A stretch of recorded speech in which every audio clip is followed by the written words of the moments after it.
Good afternoon and welcome to the Gestalt IT Rundown for September 29th, 2021, and happy National Coffee Day to everyone out there who is hopefully extremely caffeinated.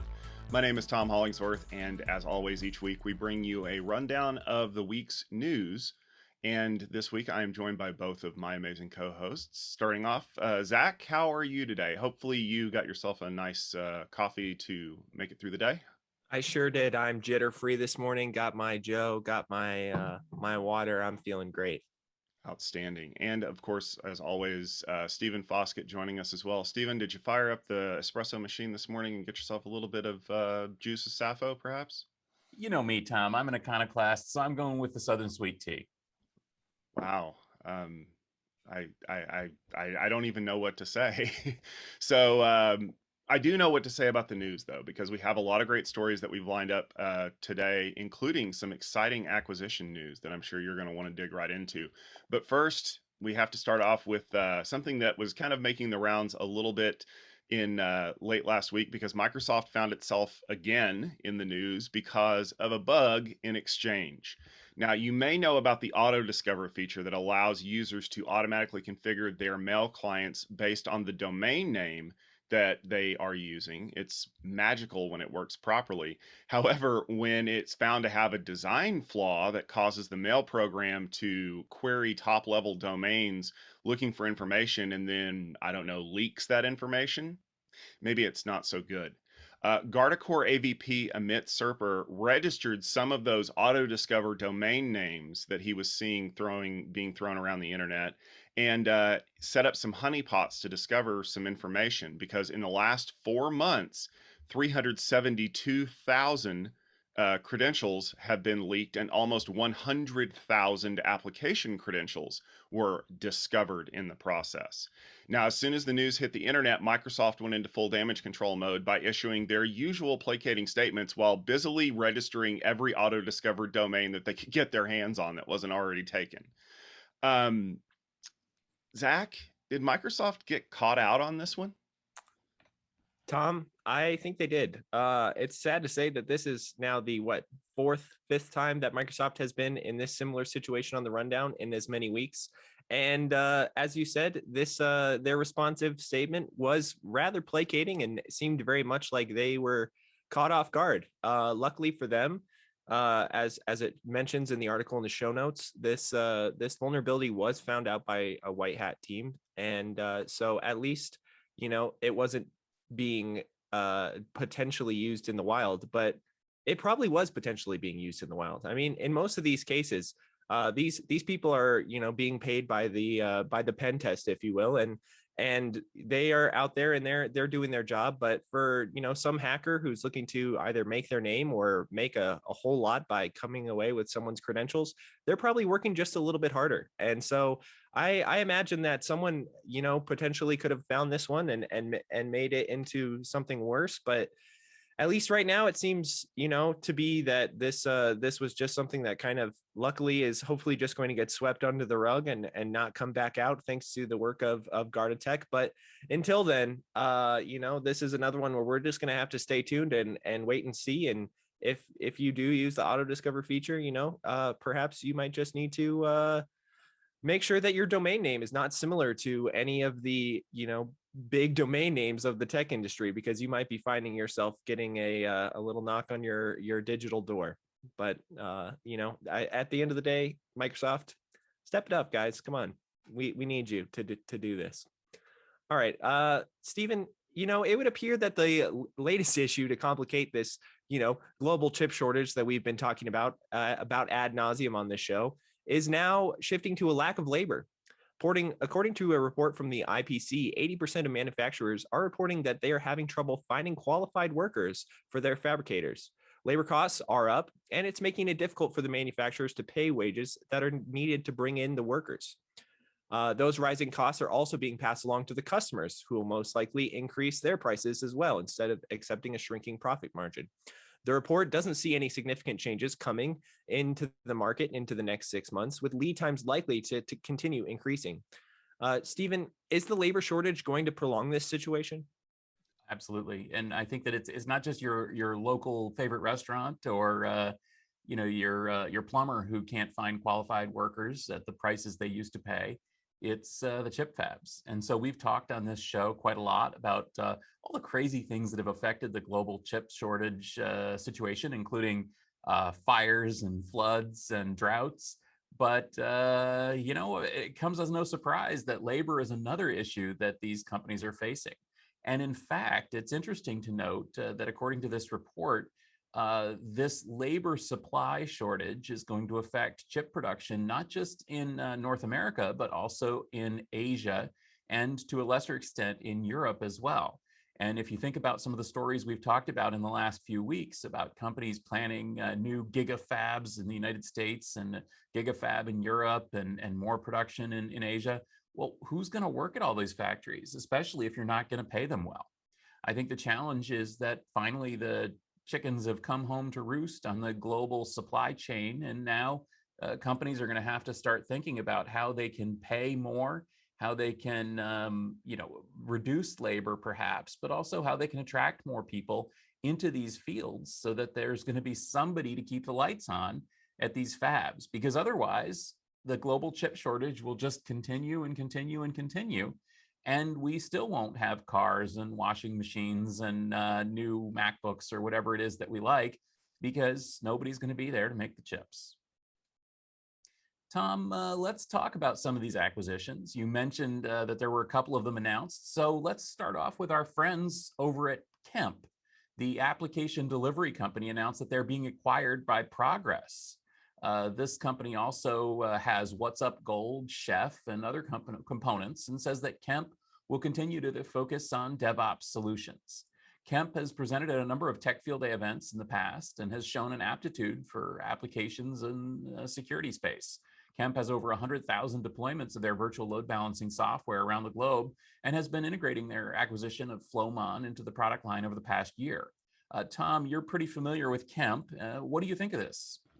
So I think this is a good move for Kemp overall because they have a very wide deployment of their application delivery controller, what we would probably call a load balancer, because they have embraced this whole idea of going virtual. And a lot of companies are still kind of on the fence. Do I really want to install hardware on premises for a hybrid cloud deployment? Kemp said, you know what? Cloud is the future, and we're going to put everything in the cloud. And it's worked out well for them. And then that was enough for them to be able to acquire Flowmon to start integrating a lot of security and visibility into the product.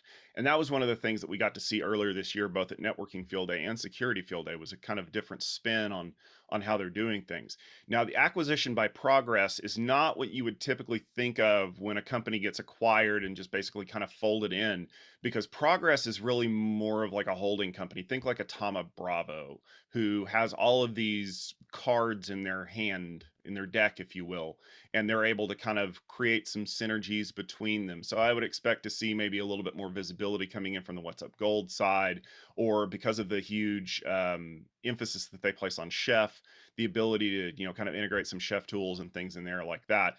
But overall, it's really good for them because Kemp was kind of that company you felt like was definitely going it alone and going up against the big players in the market like the F5s and the A10s. So for them to get a little bit more backing from Progress, hopefully will pay off handsomely by giving them enough to kind of tool up and continue to kind of embrace this software-based load balancing application delivery controller market. Because one of the things that is not just a challenge from them from F5 and A10 is the fact that the software companies such as Amazon and Microsoft and VMware have solutions like this already included in their product. And why would I go buy somebody else's when I can just tick a box and pay a little extra on my license and have it built in and ready to go? So I hope that this ends up being something that will pay off for them down the road. Now, Stephen, we've talked a lot about Nutanix on the show in the past, and there is a story that came out this week that they are partnering with Citrix to focus on making VDI deployments easier. Nutanix will be running the Citrix VDI software on their HCI-based cloud platform service. And the idea is that it will be a partnered desktop as a service offering that will be able to be sold to companies that are still trying to figure out this whole work from home thing. Do I need to ship somebody a computer? Can I do this virtually? Do I have to incur any extra costs? And the move is likely going to be a big counter to VMware because we know that they use the Horizon desktop offering. And with VMware coming up next week, I'm sure that we're going to get some news about Horizon and a lot of other things. So, Stephen, I know that Nutanix is always looking for new ways to get people to adopt their HCI solution. Is this a good partnership for them to do with Citrix? Yeah, absolutely. I think this all comes down to Nutanix, which is a company that is, well, trying to make sure that they have a market for that matches their ambitions, finding a new market that matches their ambitions. So Tarkan Manor, who is the chief commercial officer at Nutanix now, by the way, that's a story we missed back in 2019. He's a pretty high-profile guy. He was the CEO of Wise, which was a competitor for Citrix a long time ago, and then he was at Nexenta. So sorry about that, Tarkan. He's also a really funny guy. Anyway, he went over to Nutanix in 2019, and I think this is part of the process of essentially figuring out how Nutanix fits into the wider world of commerce these days. As has been pointed out, Nutanix has their own virtual desktop offering called Frame, which is a desktop as a service offering. I don't see a lot of conflict here because, quite frankly, not a lot of people were using it. And I think that this is really kind of symbolic of the new Nutanix. The company is going in a different direction now than it was under their founding team. And the new direction seems to be embracing third parties, embracing partners, embracing applications where people are instead of trying to focus on proprietary Nutanix-based solutions. And I think that's a good move. I think it matches what IT is looking for. And yeah, so I applaud this move. I think it's a good move for Nutanix. And I think that it will probably open the door to more sales of their hyper-converged product, which is pretty much exactly what somebody like Tarkan wants to do. Turning to another story, Zach, you better batten down the hatches because Conti isn't going away anytime soon. The FBI, CISA, and NSA are all sounding the alarm that Conti is a growing threat. They've tracked over 400 attacks related to this particular strain of evil. The malware is operated by a Russian-based organization named Wizard Spider. Can you believe that? Wizard Spider? And seems to be focused on hitting healthcare organizations, just like any good self-respecting Wizard Spider would. Zach, is the government trying to get ahead of a surge in infections or trying to scare the arcane arachnids into hiding? You know, Stephen, I think it's probably a healthy blend of both. As we've been seeing over the last couple of weeks, the U.S. government is finally taking cybersecurity into a bit of a, you know, in a major way. They're putting it in front of their to-do list, and you know they've been calling out a lot of different organizations, and it seems like this Wizard Spider is no different. You know, based off of the reports, it seems like a lot of this Conti malware is based off of similar, you know, similar strains to things like Ryuk, which we saw come in, you know, over the last year. And so these, you know, it's I wouldn't say deadly, but it's very scary, to be sure. So it's certainly a good move to kind of put the public eye on this Wizard Spider group and kind of let everyone know that, hey, the big stick over in the U.S. government is watching, and they're going to talk softly about it right now, but just wait until they start coming. Because last time I, you know, saw a battle between a stick and a spider, the spider lost, regardless of its magical powers. So, you know, it seems like a good move by the government to really just say, hey, we've got our eye on you, and hopefully, just like with a lot of these other, you know, teams of malware developers, this kind of calls them out, and you know, hopefully they'll stop doing what they're doing and kind of go scuttle back into the recesses of wherever they came from. But Until then, we're just going to have to move on to another story, because hot off of the story above of Guardicore's disclosure of the auto discovery bug comes some news that this cybersecurity company is getting picked up by Akamai. The reported amount of the acquisition is $600 million, which would make it the second largest cybersecurity exit in Israel to date. The company has been around since 2013 and pivoted from offensive security to zero trust architecture and malware protection. CEO Pavel Gurvich is excited by the move and looks forward to the results he and his executive team can get inside the content giant. Tom, what's the strategy behind this move?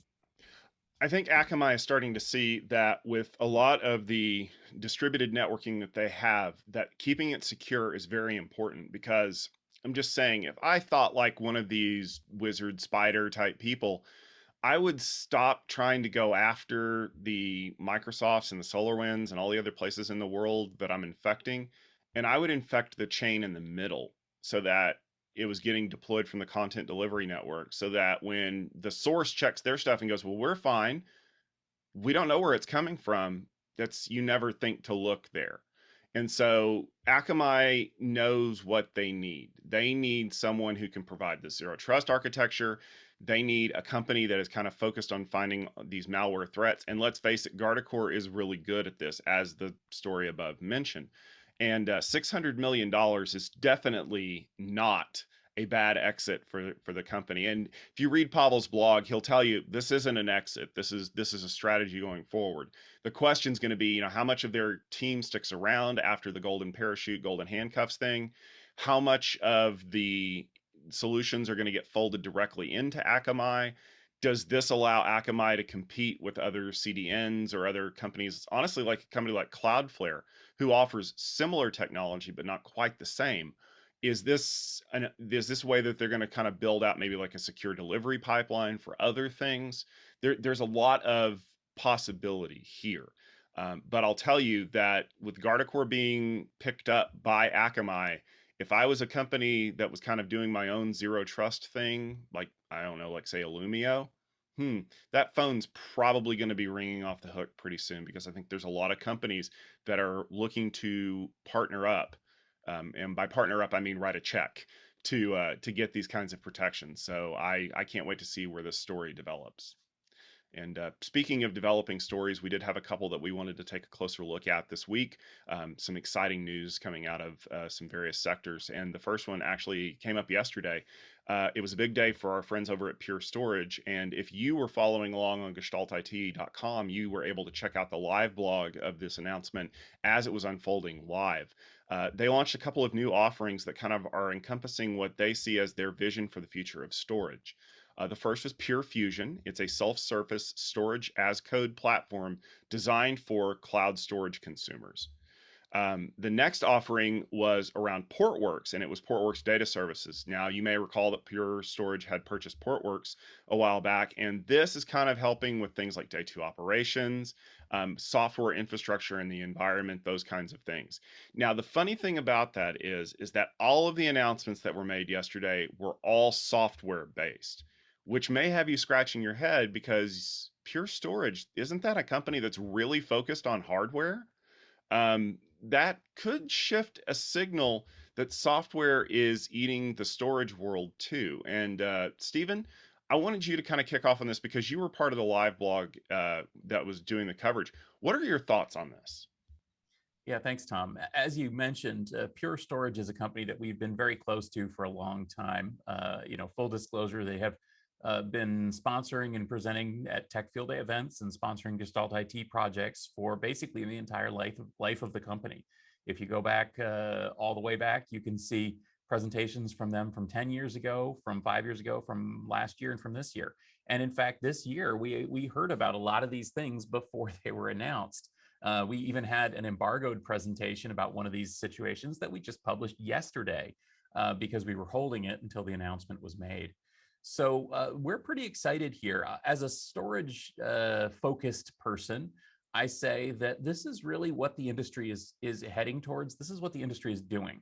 If you look at the big storage companies out there, everyone from Dell with their EMC acquisition to HPE with their numerous storage acquisitions, NetApp, Hitachi, and of course, Pure Storage. All of them are trying to get into integrated storage management, cloud storage, Kubernetes, trying to refocus themselves as a data management company. That's awfully hard to do because frankly, when you make widgets and you sell widgets, it's really hard to pivot into the widget as a service business without losing your sales of widgets. Many of us, including myself, have thought that perhaps this might be easier for a big guy like HPE or Dell to pivot into as a service because, of course, they've got all sorts of other widgets that they sell. So it's not going to hurt as hard when their storage systems are being impacted by a shift in focus. But, frankly, maybe I was wrong about that. Because if you look at who's doing this well, you've got Pure Storage and NetApp, who are really storage companies. They're really focused on bringing storage into the next level. And frankly, it's been a really interesting situation to watch those two companies especially try to figure out how to go move to the next level when it comes to integrated data management and especially software and APIs. Well, Pure scored a coup when they picked up Portworx, because frankly, I've known those folks for the longest time as well. In fact, the team behind Portworx presented at Tech Field Day #1 in 2009. That's how long I've known these people. They are sharp and they know all about storage. They know all about integration, data management. And so when Portworx came out, I was like, aha, this is the thing. This is the thing that's going to help move storage into the future. And whoever ends up holding this bag is going to be in a really good position. Well, that's Pure. And today, or yesterday at the announcement, we saw exactly what the result of this was. So rather than introduce a new storage array, a flash storage system or something, Pure introduced 3 new things that are really sort of one new thing. So let's talk about those 3. We've got Pure Fusion, which adds storage management and deployment capabilities with an API, along with security and performance and capacity management and all that, all integrated into an API so that the user of the storage solution can completely integrate this storage into their application environment or their application platform. Great idea. Everybody knows that this is what's needed. The problem is making it happen. And I sure hope that Pure Fusion ends up being successful for Pure Storage companies. The second announcement was Portworx Data Services. Now, this is interesting because, as I mentioned, Portworx is already the de facto standard for integrated storage in Kubernetes environments. Portworx Data Services allows Portworx to roll out database as a service, including most popular platforms, things like Cassandra and Couchbase and Mongo, Progress, MySQL, et cetera. And all of these things can be provisioned just like the Portworx storage, which is huge. It also includes management and manageability and security features. Finally, we saw a rev of Pure One, which originally was just a portal to access statistics on your system, but is now a fully integrated platform, a sort of a self-service, Pure as a service platform that includes, no kidding, MLOps and the ability to deploy secure storage as a service from a web browser environment. Now, all these things together really are the roadmap to where storage needs to go in the future. And I am really excited, as I said, to see this happening in storage, which has traditionally been a very hardware-centric business. Zach, from an outsider's perspective, what do you think of this? Yeah, Stephen, clearly I don't have the comprehensive expertise in storage as you, but just looking at this kind of holistically, I mean, it seems like a great move from Pure overall. I take, two of the biggest storage as a service offerings today from Amazon and Google. They, in that same sort of building off of widgets, have made it, commoditized storage in a way that anyone can, consume and use as they want and wherever they want to. So, obviously Pure isn't at the same level, but given that they already have a, beautifully built out portfolio of hardware, they can just build on top of that now. They don't have to, intake anyone else's technologies or reinvent the wheel. They already have, a nice, beautiful foundation to build off of. And then from there, they can just make their existing, flash blades and other storage arrays that work very well and use those in a way that anyone can use, which makes them more desirable. Will they be able to take on the Googles and the Amazons? Maybe one day. This is the right step forward, in my opinion. It really helps them to just make their offering more accessible for a wider range of people, because you don't have to be an expert storage admin to go in and rearrange your server stack with this new blade or what have you. You can just say, hey, I want X and I want it now, and Pure will provide. And they, as a part of this announcement, I also read that they increased their availability zones, making it just more widely available to a wider audience. And in this very decentralized, cloud-driven world, that's the way to get people to use your stuff. So I think it's a great move. My props to Pure for sure. Yeah. Let's move on to our last story of the day. And I'm very curious what you two have to say about it, because it's an interesting one. As the FCC announced this week, they'll be starting a program worth up to $1.9 billion to help remove networking equipment from Chinese companies Huawei and ZTE. The guidelines state that the carriers with fewer than 10 million customers, including schools, libraries, and healthcare organizations, can apply to have their costs for remove and replacement of the equipment reimbursed. The program only affects costs incurred between April 18th and June 2020. The fund is designed to help offset the outcry from companies that have been caught in the middle of the dispute between the telecom companies and the U.S. government, which has designated the companies as national security threats and halted the sales of their equipment. To those wishing to apply for the funds, you have until January 14, 2022. Is this going to help ease the pain of ripping out the relatively new equipment? And does this also mean that there won't be any time to go back on the decision anytime soon? What do you guys have to say?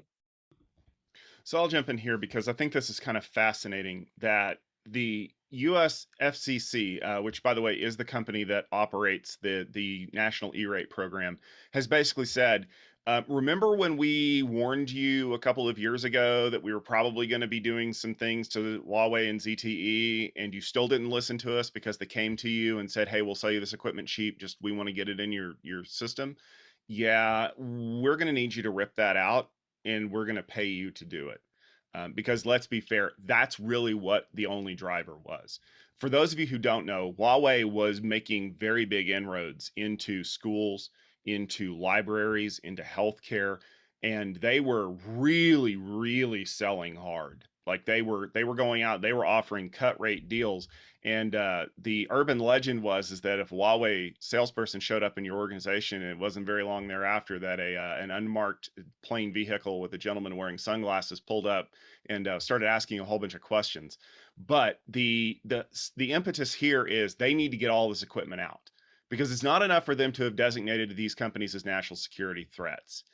They really don't want this equipment running anywhere, and they're willing to pay to get it out of there. So this kind of says that the companies that maybe bought some of this equipment because they were looking to do an upgrade will pay you back for getting rid of it and getting like for like replacement. However, if like for like isn't available, this will allow you to do a bit of an upgrade. So for those companies that were using Huawei as a base station for their 3G or possibly even LTE equipment, if you can't get that stuff anymore, woohoo, 5G time. Um, but I think more importantly, as mentioned at the end of the story, this is a huge signal to Huawei and ZTE that the government isn't going back on this decision anytime soon. Like, I could totally see one of those kind of negotiation tactic things where we're going to ban you until you change something that we don't like, and then we'll graciously agree to lift the ban, and it's just a game of politics and tit for tat. You don't do that when you're putting $2 billion on the line to get rid of this stuff. This to me says that despite any changes which Huawei or ZTE may or may not be willing to make, they're not going back on this. They want either, American companies in there, or they want other companies that are friendly to America to be in there. And I don't know how China is going to react to this, because that's the other side of the coin, as we've seen recently with the news of the Huawei CFO being arrested in Canada, and then she was released last week and sent back home after agreeing to fraud charges or something. But the long and short of it is that this battle is only going to get bigger as we start seeing companies actually ripping this equipment out. And just remember that this is the government we're talking about. So when you apply for that reimbursement, you might get it by 2025 if you're lucky, because those payouts do seem to take a while and there's lots of paperwork that has to be involved in that. So if you're going to take advantage of the program, file the paperwork now so you beat the rush, but don't get antsy about pulling that equipment out anytime soon until you are absolutely ready to go. Stephen, we've talked a lot about kind of this interplay of politics and tech for a while. What's your read on this kind of news coming out? Yeah, I think it's important to know that this is, as you said, a continuation of the American strategy that began under the Trump administration and is now continuing under Biden. And so this is a result of declaring that Huawei and ZTE are basically non grata on US telecom networks. And it's the next step. Let's get rid of this equipment. I think that the US is trying to send a signal here in a very practical way. Let's get rid of the equipment. Let's do that. But also, let's send a signal not just to American companies that they have to be careful who they procure stuff from, but worldwide companies. Now, it's important to understand that Huawei and ZTE are selling all over the world, especially in the 5G upgrade space. And a lot of countries have standardized on Huawei and ZTE equipment throughout their telecom infrastructure. Now, some of that stuff is being walked back, especially given once the United States made this decision and given the implications of the financial barricades against these two companies from the American government. It's caused them to be less competitive. It's caused them to lose contracts, and it's caused other competitors to look a lot better all around the world. I think this program is a continuation of that, and it's a continuation of the signal that the U.S. means business when it comes to stopping the business of these two government-connected telecom companies. Now, what is the real practical application of this? Well, frankly, it's important to realize that if a company is going to pull out their Huawei or ZTE equipment, they're going to replace it with something. What are they going to replace it with? Let's say that whatever it is, it's going to have a lot of American-made stuff in it. And so this is a case as well of the United States government effectively subsidizing American telecom companies in the global marketplace. And a $1.9 billion fund equals well over a $1.9 billion of orders for equipment and services that's going to last for years and years, as you mentioned. And that will help American businesses compete in the 5G upgrade, which frankly, many American companies have been lagging in, especially given the cutthroat competition from China. So I'd say there's an economic aspect here, there's a national security aspect, there's of course a diplomatic aspect, and I don't expect China to be very happy that the United States in the new administration is continuing the policies of the former administration when it comes to aggressively acting against these telecom giants. So, yep, we're in a global game of chess and it's continuing.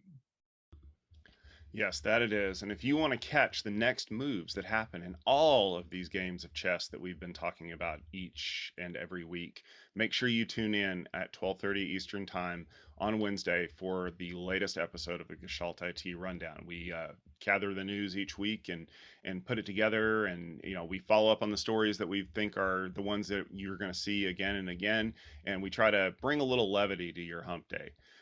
We have a lot of other things going on, though, not just the rundown. Zach, what are some of the things that you've been working on that everybody should totally check out?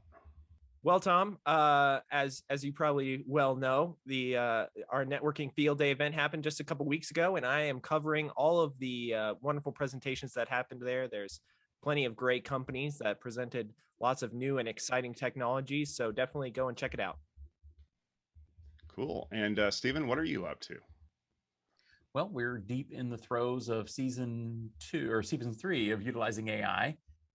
Yesterday, we posted a podcast featuring a very familiar guest, somebody by the name of Tom Hollingsworth, talking about how AI and machine learning is affecting the network management space. So please do check that out at utilizing-ai.com.